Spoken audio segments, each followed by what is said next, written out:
Haryana at 9 PM news channel में आपका स्वागत है। आइए आपको कराते हैं खबरों से अपडेट।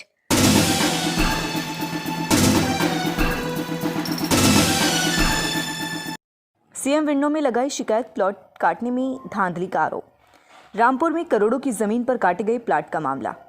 रामपुर गांव निवासी एक युवक ने सीएम विंडो पर शिकायत देते हुए गांव में गरीबी रेखा से नीचे जीवन यापन करने वाले लोगों के लिए आवंटित किए गए प्लाटों में धांधली की आशंका जताई है। शिकायतकर्ता रुपेंद्र का कहना है कि इस बारे में उसने डीसी सहित विभिन्न अधिकारियों को भी शिकायत दी है, लेकिन अभी तक उसकी कहीं पर भी कोई सुनवाई नहीं हुई है। अब उसने सीएम विंडो में शिकायत लगाई है।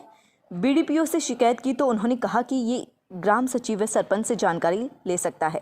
युवक का आरोप है कि बगैर सरकारी प्रक्रिया के रामपुर में प्लाट अलॉट किए गए हैं, जबकि अधिकारी इस दिशा में कोई कदम नहीं उठा रहे हैं। न ही आरटीआई के तहत कोई अधिकारी इस बारे में जानकारी दे रहा है।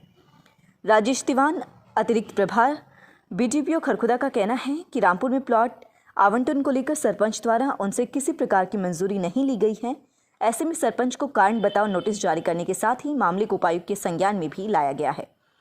चोलका सरपंच के खिलाफ एसडीएम को दी शिकायत, कहा पंचायती जमीन की हो रही है धांधली।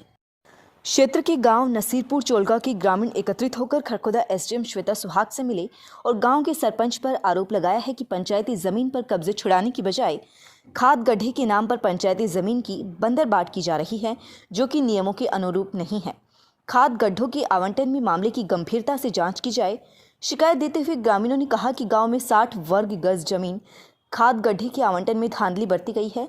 पंचायत के नियमों का पालन किए बगैर सरपंच द्वारा अपने चहेतों को जगह आवंटित की गई है। ग्रामीणों ने अपनी शिकायत एसडीएम को देते हुए कहा कि सरपंच ने बगैर पंचायती जमीन पर हुए अवैध कब्जों को हटाए मन माफिक तरीके से गड्ढे अलॉट किए हैं। इसके साथ ही जहां पर सरपंच के चहेतों व परिवार सदस्यों के पहले से ही कब्जे थे, उन्हें यथास्थिति में रखते हुए गड्ढे दे दिए गए हैं। जो व्यक्ति लंबे समय से गाँव को छोड़कर बाहर रह रहे हैं, उन्हें भी गड्ढे की जमीन उपलब्ध करवाई गई है, जिस पर एसडीएम खरखुदा ने मामले की जाँच का आश्वासन ग्रामीणों को दिया है।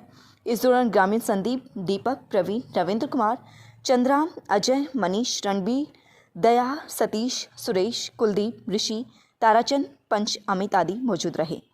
वीरेंद्र सरपंच नासिरपुर चोलका का कहना है कि गांव में पंचायत द्वारा खाद गड्ढे अलॉट किए गए हैं, जिसकी मलकियत पंचायत ही रहेगी। जिन ग्रामीणों को खाद गड्ढे अलॉट किए गए हैं, उनसे शपथ पत्र लिए हुए हैं।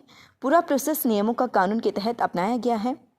पंचायती ज़मीन से बहुत से कब्जे हटा दिए गए हैं। जो लोग भी कब्जे किए हुए हैं, उन्हें कब्जों को हटवाया जाएगा। उन्होंने पूरा प्रोसेस अधिकारियों की नॉलेज में डालकर किया है। उन पर जो आरोप लगाए जा रहे हैं वे बेबुनियाद हैं। पीपली टोल पर डटे हैं किसान। किसान यूनियनों के आह्वान पर कुंडली मानेसर पलवल एक्सप्रेसवे के पीपली टोल नाके को बंद करवाने के लिए भारतीय किसान यूनियन के ब्लॉक अध्यक्ष जयसिंह नकलोई की अगुवाई में डटे किसानों को बृहस्पतिवार को अखिल भारतीय दहिया जागृति महासभा ने अपना समर्थन दिया।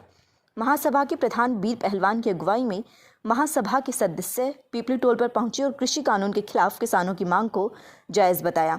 इस अवसर पर महासभा के प्रधान बीर पहलवान ने कहा कि अगर ये कानून लागू हो गए तो खेती कंपनियों की गुलाम हो जाएगी, जमाखोरी की लगाम खुल जाएगी और गरीब व अमीर के बीच खाई और ज़्यादा बढ़ जाएगी। उन्होंने कहा कि वह महासभा की तरफ से किसानों का समर्थन करते हैं। इस दौरान सरकार विरोधी नारेबाजी भी की गई। इस दौरान महासभा सचिव मेयर सिंह दहिया, कोषाध्यक्ष महावीर खांडा, नंबरदार मुन्ना बदलान, चंद्र सिंह खांडा, अतर सिंह बाहरा, प्रधान खांडा रणबीर सिंह, राजेंद्र सिसाना आदि मौजूद रहे। रोहना गांव में खेतों से वापस अपने घर लौट रहे एक बाइक सवार युवक से हथियार के बल पर 3 नकाबपोश बदमाश उनकी मोटरसाइकिल व मोबाइल लूट कर ले गए। युवक को मोबाइल कुछ दूरी पर खेतों में पड़ा मिला। सूचना पाकर मौके पर पहुंची पुलिस ने लूट का मामला दर्ज कर जांच शुरू कर दी है। रोहना निवासी सत्यप्रकाश उर्फ गौरव का कहना है कि वह बुधवार को अपने खेतों में पल्सर मोटरसाइकिल लेकर गया हुआ था। जब वह खेत का काम निपटा कर वापस घर लौट रहा था तो रास्ते में उसके पास फ़ोन आ गया, जिस पर उसने अपनी मोटरसाइकिल को रोका और फ़ोन पर बात करने लगा। इसी बीच खरखुदा की तरफ से एक पल्सर मोटरसाइकिल पर 3 नकाबपोश युवक आकर उसके पास रुके। वह अपनी फ़ोन पर बात कर ही रहा था कि उनमें से एक ने उसकी मोटरसाइकिल की चाबी निकाल दी। जब उसने चाबी निकालने वाले युवक से मोटरसाइकिल की चाबी वापस मांगी तो उसके ऊपर पिस्तौल तान दी और उसका मोबाइल भी छीन लिया। वह कुछ कर पाता इससे पहले ही बदमाश उसकी मोटरसाइकिल को लेकर वापस खरखुदा की तरफ भाग गए। सत्यप्रकाश का कहना है कि कुछ दूरी पर बदमाश उसका फ़ोन खेतों में फेंक गए। इसके बाद उसने मामले की सूचना पुलिस को दी। सूचना पाकर मौके पर पहुंची पुलिस ने सत्यप्रकाश की शिकायत पर लूट का मामला दर्ज कर जांच शुरू कर दी है। लगातार खबरों से अपडेट रहने के लिए देखते रहिए हरियाणा@9 PM न्यूज़ चैनल। नमस्कार।